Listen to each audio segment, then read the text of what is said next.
The selection chamber of the Galactic Empire's Cultural Division sparkled with crystalline light as Emily Grace Anderson stepped forward, her small shoes clicking against the polished obsidian floor. At 7 years old, she stood barely tall enough to see over the presentation pedestal, yet her artwork had captured the attention of the galaxy's most discerning minds.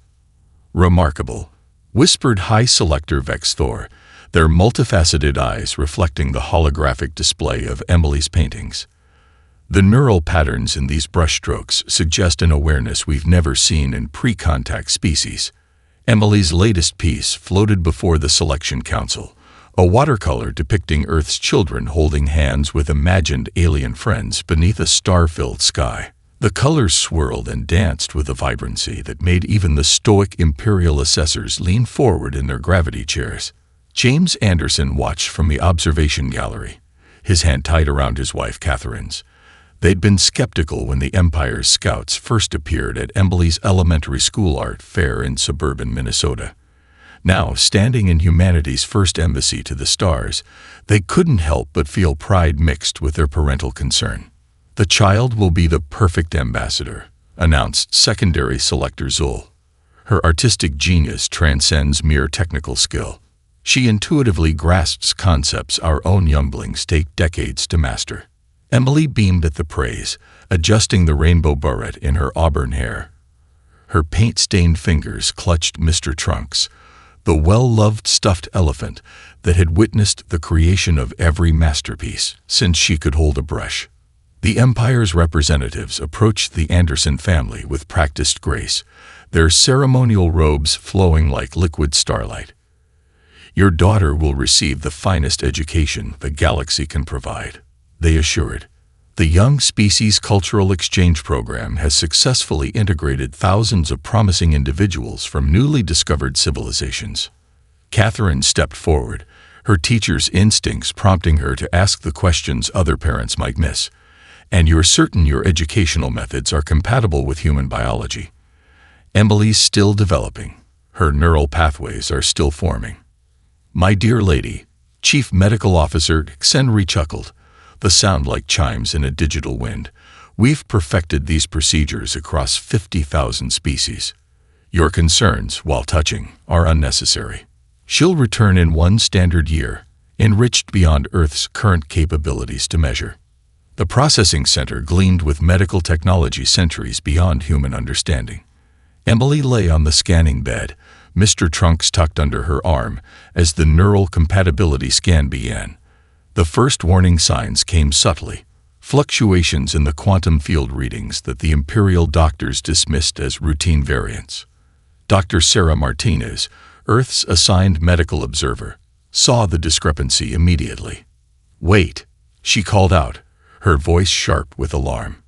"These readings show anomalous patterns in the theta wave frequencies. Human children process neural information differently than." "We appreciate your input, Doctor," Xenri interrupted, mandibles clicking in mild irritation. "But please remember your role is observational only. Our procedures are standardized for maximum efficiency across all species." The Chief Medical Officer initiated the standard Xenoid processing protocol, ignoring the increasingly frantic warnings from both their own instruments and the human medical team. Emily's eyes flew open, her small hand reaching out as the neural cascade began. "Mommy," she whispered, fingers grasping for Mr. Trunks as the monitors screamed their warnings. The Empire's emergency response was immediate but futile. Their advanced medical technologies, calibrated for 1,000 different species, prove useless against the unique complexity of a human child's developing neural patterns. Emily Grace Anderson, first human child selected for the galaxy's most prestigious exchange program, died at 3:47 p.m. Earth Standard Time. The Empire's formal notice arrived at the UN Assembly 12 hours later, its clinical language a stark contrast to the tragedy it described. "Regrettable compatibility incident with specimen 7249H, standard compensation package being processed. Incident review pending according to Article 47 of the Imperial Charter on Species Integration." They didn't return Mr. Trunks. The stuffed elephant, still bearing the colorful smudges of Emily's last painting session, remained sealed in an Imperial evidence containment field, classified as potential hazardous material due to its proximity to the neural event. In Minnesota, an empty bedroom waited, its walls covered with paintings of a future that would never come. And in that room, a single unfinished canvas stood on an easel, Emily's final work, showing Earth's sunrise as seen from space, waiting for colors that would never be added. The United Nations Assembly Hall had never been so silent. On the central display, Emily's final unfinished painting rotated slowly, Earth's sunrise from space, missing the colors she would never add. The Imperial compensation package floated beneath it. 50,000 mineral credits, the standard value for a developmental stage specimen loss. James Anderson stood at the podium, Catherine beside him. In his trembling hands, he held a clear preservation case containing a simple sheet of paper, Emily's last homework assignment. My Dream for Tomorrow.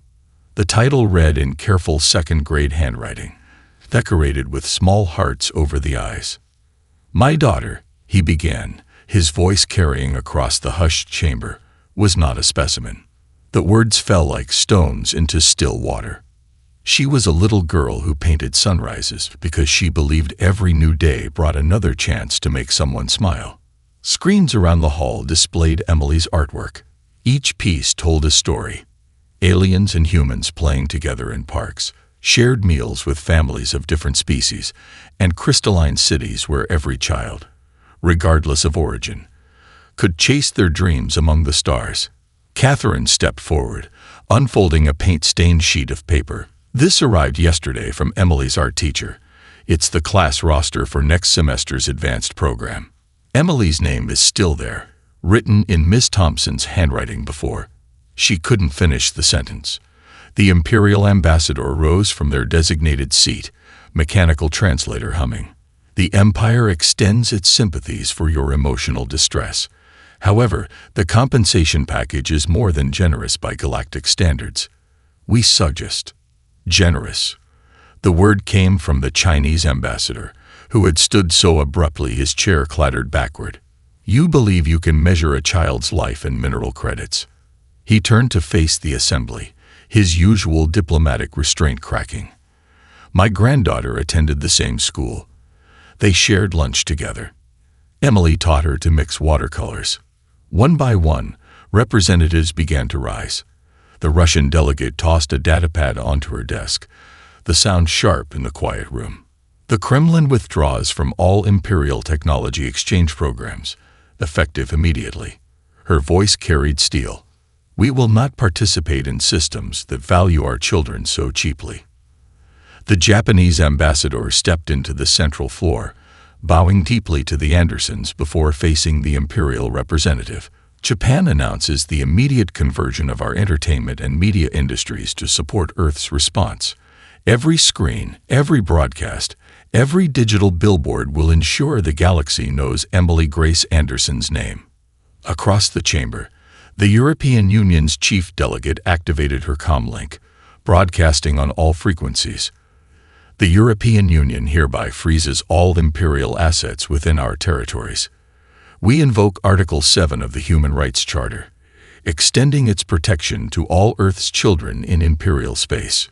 The Imperial ambassador's translator crackled with interference as they attempted to respond. These emotional outbursts are precisely why developing species require proper guidance. Your reaction is both primitive and economically unsound. Primitive. James Anderson's quiet voice cut through the chaos.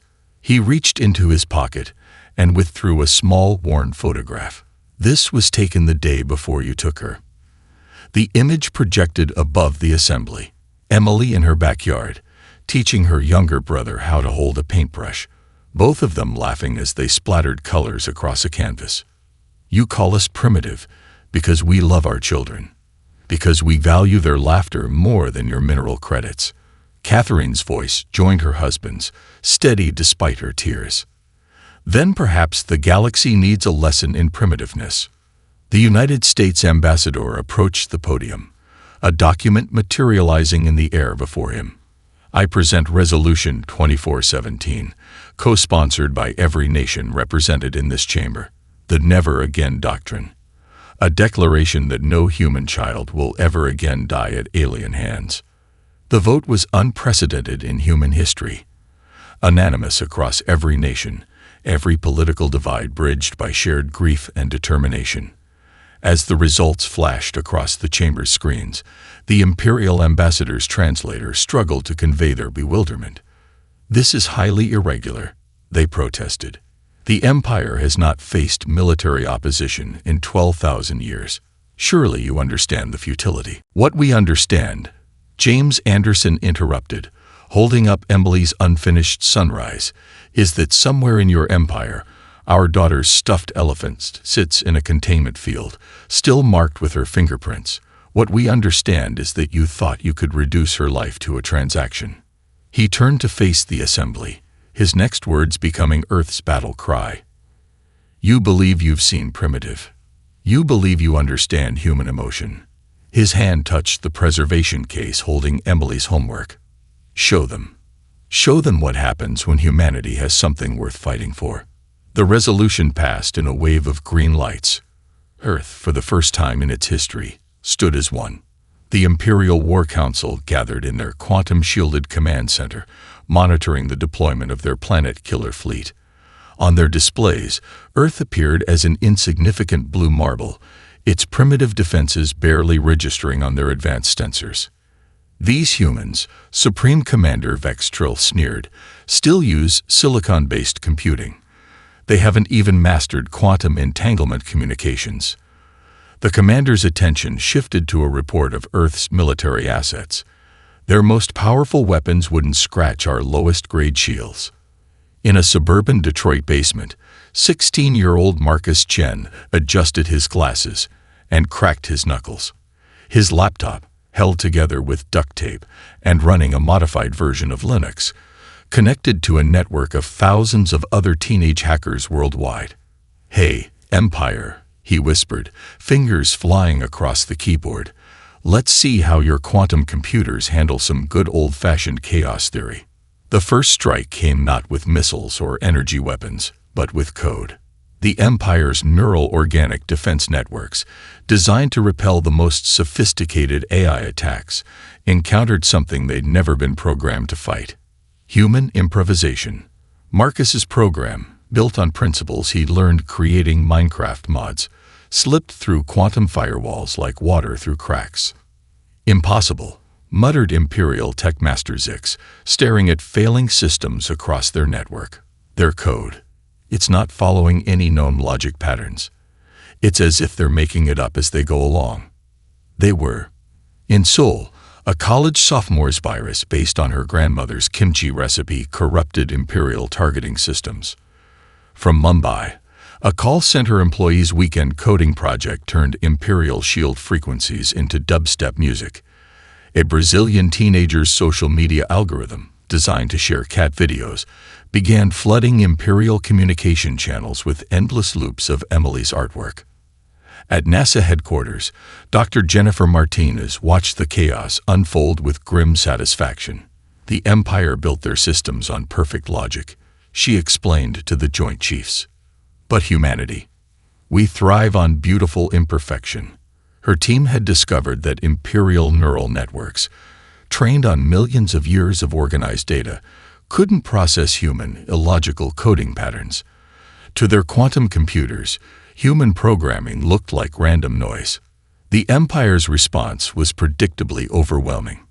They launched their most advanced cyber warfare divisions, expecting to crush Earth's primitive resistance in microseconds. Instead, they encountered something worse than sophistication: human creativity unleashed. A group of Norwegian teenagers turned their massive multiplayer game server into a weapon, using raid party tactics to coordinate global cyber attacks. A grandmother in Auckland, using skills from her quilting hobby, created pattern-matching algorithms that unraveled Imperial encryption like loose threads. Their attacks make no sense, Imperial analysts reported in growing panic. They're using deprecated code, outdated protocols, and, One analyst paused in disbelief. Are those emoji in their attack sequences? Meanwhile, humanity's space agencies worked on the physical front. SpaceX engineers retrofitted their cargo rockets with experimental weapons that Imperial sensors dismissed as harmless energy fluctuations. NASA converted their deep space communication array into a massive electromagnetic pulse generator, disguised as routine astronomical observations. The International Space Station, deemed too primitive to pose any threat, became humanity's forward command center. Its outdated systems were invisible to Imperial detection methods. Commander Sarah Hayes coordinated global defense efforts from what the Empire considered a quaint orbital museum piece. They expect us to fight like them, she transmitted to Earth's Unified Defense Command. But humanity's greatest weapon has always been our ability to think differently. Her words reached the teenage hackers, the garage inventors, the gamers and programmers, and dreamers who had become Earth's digital army. In his basement, Marcus launched his final code sequence, named Operation Fingerpaints, in Emily's memory. The program wasn't elegant by Imperial standards. It contained movie references, inside jokes, and what professional programmers would consider terrible optimization. But like a child's messy, joyful art, it carried something the Empire couldn't comprehend: human heart. The Empire's mighty warships, their quantum computers confused by what they perceived as random system noise, began falling into disarray. Humanity's primitive electronic weapons, operating on principles the Empire had long dismissed as obsolete, slipped through defenses designed to stop much more sophisticated attacks. As Imperial systems crashed across the galaxy, a simple message appeared on their screens in Comic Sans font. For Emily, because every child deserves to finish their painting. The Imperial Gallery of Cultural Achievement buzzed with confusion as every display screen suddenly shifted to a single image: a human child's unfinished painting of a sunrise seen from space. In the corner, barely visible, was a small sketch of a stuffed elephant. High Curator Vexnil reached for the override controls, but stopped as a small voice filled the gallery. A recording of Emily Grace Anderson played across the Empire's most prestigious cultural center. When I grow up, I want to paint the biggest picture ever. One that shows everyone in the whole universe that we can all be friends.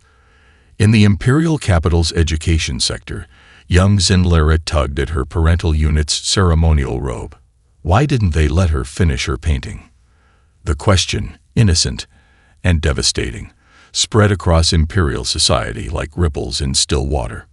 Catherine Anderson's voice reached across the stars, carried by frequencies the Empire's communications experts couldn't silence. Every morning, Emily would wake up early to catch the sunrise. She said each new day was like a blank canvas. The transmission reached Imperial homes, where families gathered around their entertainment nodes. The day you took her, she was planning to paint your children playing with ours. The Empire's Ministry of Information scrambled to contain what they deemed primitive emotional manipulation.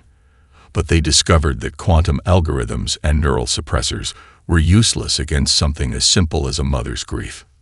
In the Imperial core worlds, a movement began among the young. They called themselves Emily's Friends, wearing small stuffed elephants as symbols of protest. Imperial security forces found themselves unable to confiscate the toys. How could they explain to their own children why they were taking away their stuffed animals? The revolution spread in ways the Empire's strategic computers couldn't predict. Imperial children began creating their own art, messy and imperfect like Emily's, filling their sterile white walls with explosions of color. Parents, watching their young ones paint with abandon, felt something crack in their carefully constructed worldview. Yesterday, reported an Imperial social analyst, my offspring asked why we measure species advancement by technology rather than creativity. I had no acceptable answer. James Anderson's testimony spread across Imperial space, carried by countless small acts of rebellion. Emily once asked me why grown-ups sometimes forget how to play. She said maybe that's why some people stop seeing colors in the world. In Imperial administrative centers, workers found themselves staring at their clean, efficient spaces, wondering where all the colors had gone. The Empire's response came swift and harsh. They dispatched cultural compliance officers to suppress what they termed emotional contamination. But they discovered that while you can regulate behavior, you cannot legislate feeling. Every suppressed display of Emily's art sparked 10 more. Every confiscated stuffed animal was replaced by dozens of handmade replicas. In the Outer Rim territories, subjected species who had long accepted Imperial dominance began to question. The Nelvarians, a species known for their stoic acceptance of Imperial rule, began a practice of leaving empty chairs in their learning centers, one for each child lost to Imperial progress. Your daughter, transmitted a Nelvarian elder to the Andersons, has taught us what we have forgotten: the strength of so-called primitive emotions. The Empire's mighty warships hung in orbit around Earth, their weapons primed, but in their crew quarters, Imperial soldiers watched smuggled footage of Emily's second-grade art show. They saw her sharing her paints with other children, her joy in creation untainted by thoughts of species superiority or technological advancement. Commander Lexvan of the Imperial flagship faced a minor rebellion when ordering the destruction of a human elementary school. 3 gunners requested reassignment, citing operational uncertainty. The real reason, whispered in off-duty quarters, their own children had begun asking questions they couldn't answer. In the Imperial Palace itself, the Supreme Leader received a disturbing report. Their own grandchild had covered the walls of their living quarters with paintings. When asked to explain, the young one replied, "I'm finishing Emily's sunrise. Someone has to." The Empire had faced and crushed countless rebellions across 12,000 years. They had protocols for dealing with military insurgency, economic warfare, and technological resistance.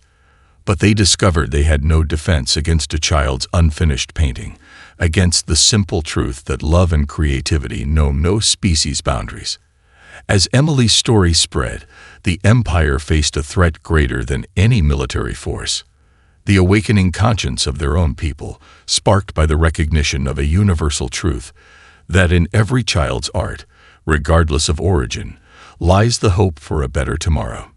General Sarah Harrison stood before Earth's combined military command, her hand resting on a worn copy of Goodnight Moon, Emily's favorite bedtime story. "The Empire expects us to fight like warriors," she said, her voice carrying across the underground bunker. "Instead, we'll fight like parents protecting their children." Operation Storytime began with what appeared to be humanity's greatest military blunder. Earth's unified fleet, a cobbled-together collection of retrofitted civilian ships and hastily armed space stations, launched a direct assault on the Empire's capital system. Imperial analysts predicted a battle lasting less than 3 minutes. "Look at these primitives," Supreme Commander Vextril laughed, watching Earth's ships approach in tight formation.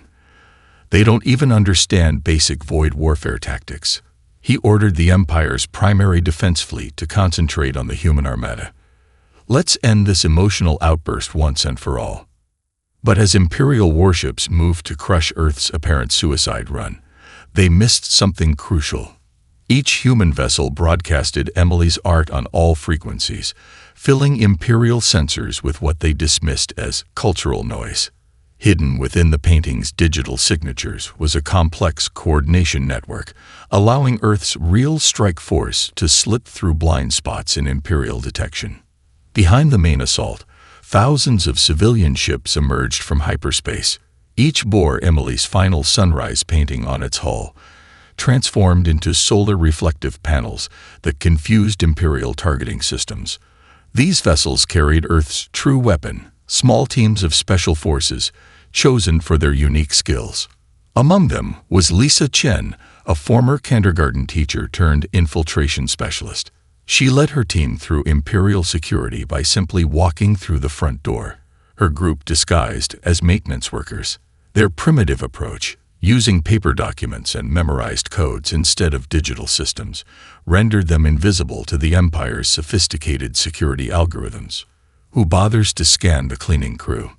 Lisa remarked as her team accessed critical Imperial facilities.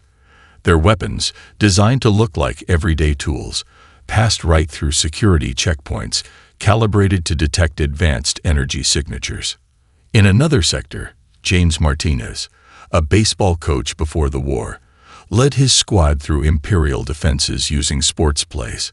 Blue 42, he called out in English, a language Imperial Universal Translators dismissed as too simplistic to carry tactical information. His team responded with practiced precision, their movements appearing random to Imperial security patterns.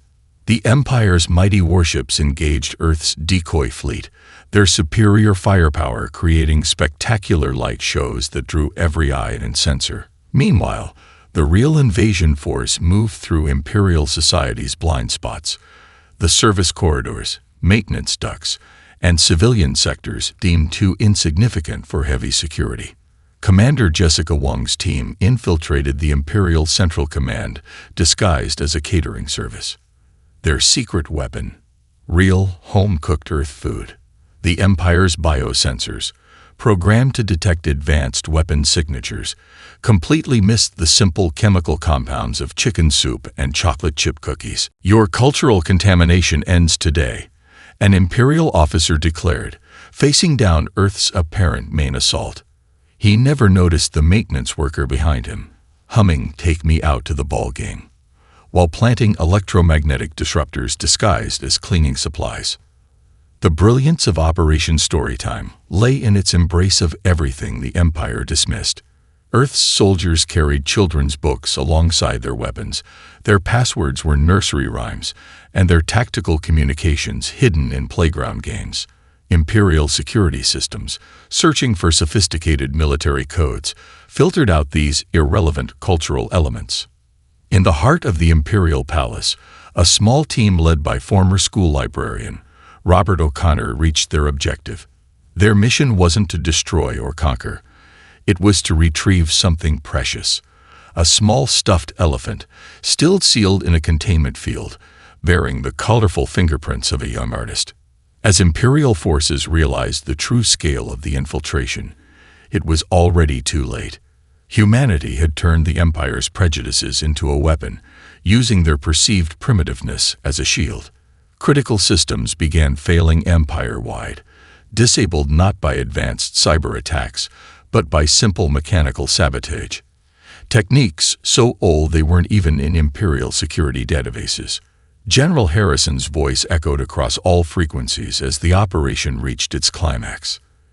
"You thought our love for our children made us weak. You thought our songs and stories made us primitive. Today, you learn why parents are the most dangerous force in any universe." The Empire's mighty fleet, still focused on the decoy assault, never saw the real victory. Thousands of ordinary humans, armed with nothing more sophisticated than love and determination, bringing an empire to its knees with bedtime stories and baseball signals. Supreme Commander Vex Trill stood before the Imperial War Council, his pride shattered, but his resolve hardened. "Deploy the planet killer fleet," he ordered, his voice echoing through the crystal chamber. "Let's show these humans the difference between their children's games and real power." The planet killer fleet emerged from hyperspace in waves of impossible grandeur. Each vessel stretched 20 kilometers from bow to stern, their shapes defying Euclidean geometry.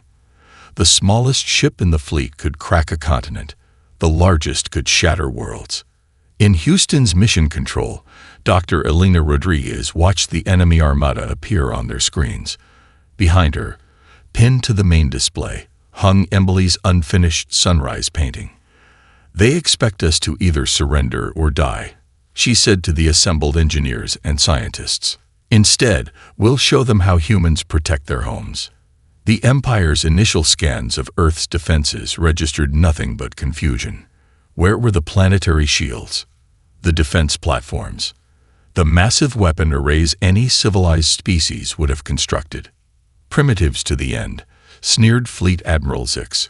"They haven't even built basic orbital defenses." He raised his appendage to order the first strike, then paused. Something felt wrong. The readings were too clean, too empty. That's when Earth sprung its trap. Thousands of communication satellites, dismissed by Imperial scouts as primitive broadcasting technology, suddenly pulsed with electromagnetic frequencies precisely calibrated to Imperial shield harmonics. The calculations for these pulses had been worked out by a group of high school physics students in Mumbai, their primitive understanding of wave mechanics uncovering a flaw in Imperial engineering that 12,000 years of advancement had missed. The first planet killer to fire its main weapon experienced an unexpected feedback loop. The beam meant to crack Earth's crust instead reflected off a field of orbital debris, fragments of old rockets and defunct satellites that humans had strategically repositioned using calculations so basic the Empire's quantum computers had classified them as background noise.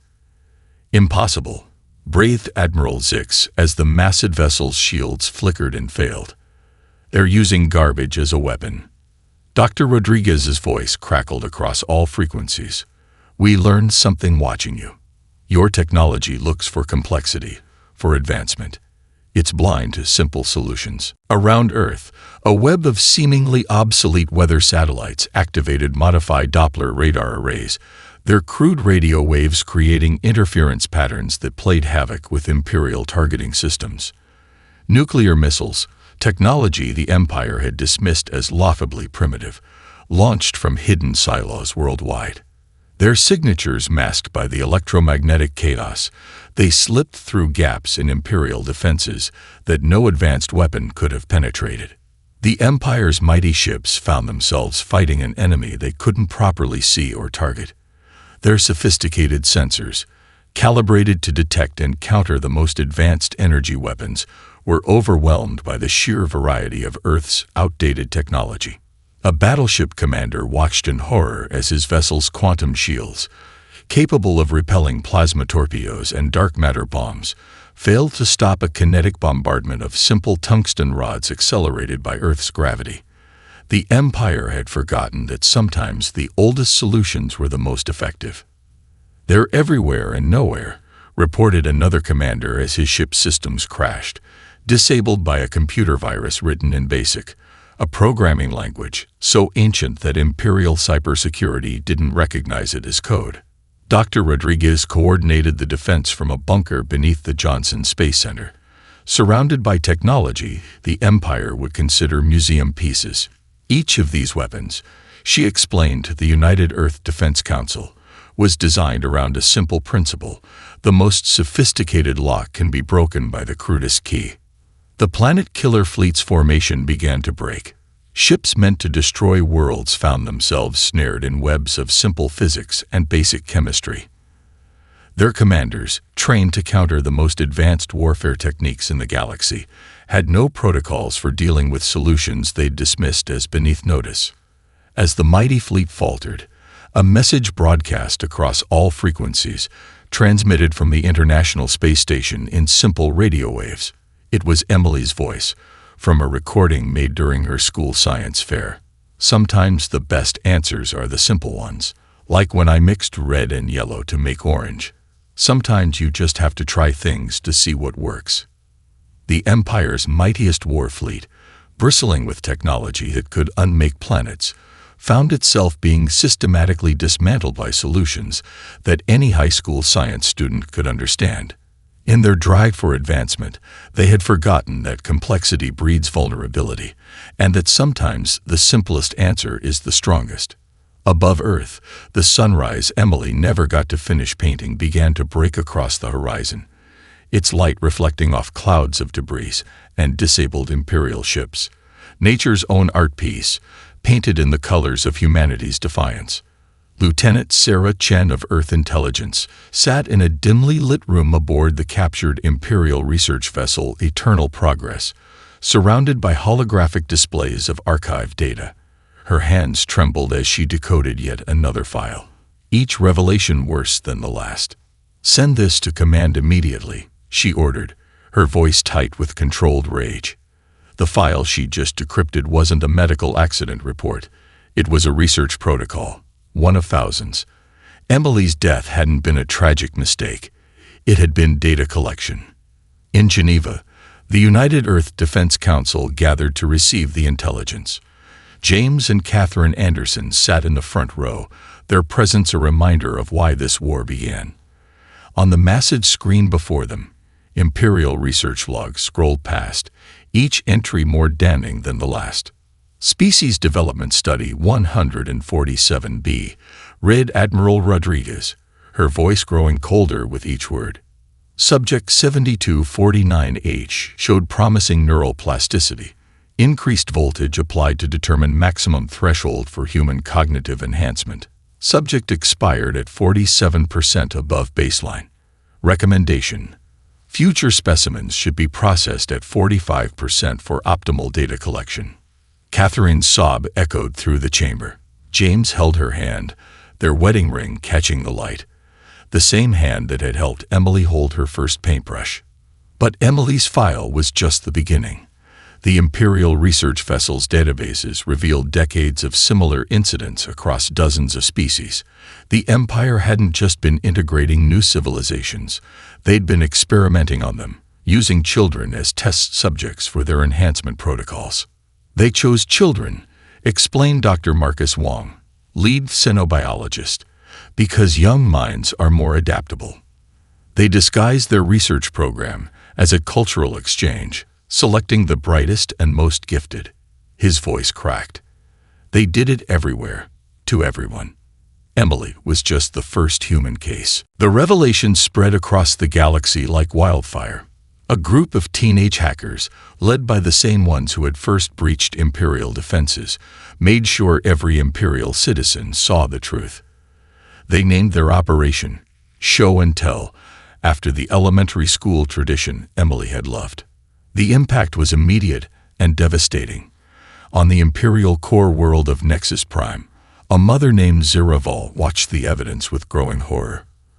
Her own daughter had failed to qualify for the Young Species program 5 cycles ago. She had thanked the Empire for their thorough screening process. Now she knew the real reason her child had been rejected: unsuitable neural patterns for experimentation. Rebellions erupted across Imperial space. The Kelvarians, who had lost thousands of children to educational accidents over the centuries, turned their mining equipment into weapons. The Proxima colonies, long loyal to the Empire, severed their connections after discovering their gifted programs had been experimental laboratories. In the Imperial Palace, chaos reigned. Lower-ranked officials, desperate to save themselves, began releasing more documents. The truth cascaded through Imperial society like a tidal wave, washing away centuries of carefully constructed propaganda. We thought we were advancing civilization, a defecting Imperial scientist testified before the Earth Council. We told ourselves these sacrifices were necessary for progress. But seeing that human child's artwork, her dreams of friendship between species, we realized we had become the monsters parents warned their children about. The Empire's rigid command structure, designed to maintain order across thousands of worlds, began to splinter. Military commanders, many with children of their own, refused orders to suppress the growing rebellion. Imperial Academy graduates, the pride of their civilization, began questioning everything they'd been taught about superior and inferior species. Sarah Chen discovered the final piece in the archives, a message from the Imperial chief researcher, written the day before Emily's death. Subject shows remarkable empathy and creativity. These primitive traits make her perfect for the next phase of testing. Perhaps in death, she will help us understand how to eliminate such weaknesses from future generations. The message was transmitted across every frequency in every language. Emily's last painting, the unfinished sunrise, became a symbol of every child lost to Imperial progress, every young life sacrificed on the altar of advancement. In orbit around Earth, Imperial ships began powering down their weapons, not because of military defeat, but because their crews, after seeing the truth, could no longer fight for an empire built on children's tears. You wanted to understand our weakness. Catherine Anderson's message reached every corner of Imperial space. You saw our love for our children as primitive, our creativity as a flaw. Today you learn that what you called weakness is our greatest strength, because any species that forgets to cherish its children has already fallen. The great hall of the former imperial palace, now renamed the Gallery of Understanding, stood transformed. Gone were the cold crystalline walls and displays of technological supremacy. In their place hung children's artwork from 1,000 worlds, each piece a testament to creativity unleashed. At the center, in a place of honor, stood Emily Grace Anderson's final, unfinished painting. The sunrise from space remained incomplete, but surrounding it now were thousands of other paintings, each an interpretation of how different species imagined she might have finished it. The collaborative piece had become known throughout the galaxy as Emily's Dawn. James and Catherine Anderson walked through the gallery, their steps echoing on floors now decorated with hopscotch patterns from a dozen worlds. In Catherine's arms, she carried Mr. Trunks, finally released from his containment field. The stuffed elephant's paint-stained trunk had become a symbol of the new Galactic Covenant, the Anderson Accords. All species, regardless of technological advancement, possess equal rights and dignity, read the first line of the Accords, written in every known language. No civilization's children shall ever again be sacrificed in the name of progress. The former imperial capital world, now called Haven, had become something its builders never intended, a place where creativity and emotion were celebrated alongside scientific achievement. In the learning centers, young ones from every species played together, their art and games mixing in wonderful chaos. Dr. Sarah Martinez, who had tried to save Emily that fateful day, now led the Galactic Children's Rights Commission. "We've established monitoring stations on every world," she reported to the assembled representatives. "The Anderson protocols ensure that no cultural exchange program can ever again become a cover for exploitation." In Earth's orbit, the space station Emily's Canvas served as a reminder and a promise. Its hull, painted by children from across the galaxy, became a tradition for space travelers. Each ship would pause here before continuing their journey, remembering why the old empire fell and what rose in its place. The former Imperial Supreme Commander Vextril, now serving on the Council of Guardians, stood before a class of mixed-species children. "I once commanded fleets that could shatter worlds," he told them, his translator now programmed to convey emotion. "But I never understood true strength until I saw how one human child's unfinished painting changed the galaxy." In Minnesota, Emily's elementary school had become a pilgrimage site. Mrs. Thompson, her art teacher, still kept her seat empty, but now it was surrounded by artwork from children across the stars. Every piece bore the same dedication. "For Emily, who taught us to share our colors." The Anderson family had grown. James and Catherine had adopted 3 children, 1 human, 1 Kelvarian, and 1 from the former Imperial Core worlds. They raised them with stories of their sister Emily, whose love of art had torn down an empire and built something better in its place. "Mom," their Kelvarian daughter asked one evening, holding up a painting of her own, "do you think Emily would have liked this?" The artwork showed children of different species playing among the stars, each one holding a stuffed elephant. Catherine smiled through her tears. "She would have loved it, sweetheart, and she would have asked you to teach her how you made those beautiful swirling patterns." In the Gallery of Understanding, a new tradition began. Every year, on the anniversary of Emily's death, now known as the Day of Colors, children from across the galaxy would gather to paint together. They worked on one massive canvas, adding their own interpretations of sunrise as seen from their homeworlds. The former empire's quantum computers and neural networks had been reprogrammed. Now they stored and shared children's stories, songs, and artwork across the stars. The same technology once used to catalog specimens became a library of creativity and joy. James Anderson stood before the assembled Galactic Council, his voice carrying the weight of both loss and hope. "Emily once told me that the best thing about art is that there's always room for more beautiful things in the universe." She was right. Our daughter's death showed us the worst in ourselves, But her legacy revealed the best: our capacity to change, to grow, and to love across the boundaries of species and space. Above Haven, as each new day began, the sunrise painted the sky in colors Emily might have chosen, a perpetual reminder that even in darkness, beauty and hope endure. Her unfinished painting remained incomplete, but the story it started would continue as long as children looked up at the stars and dreamed of painting their own tomorrows.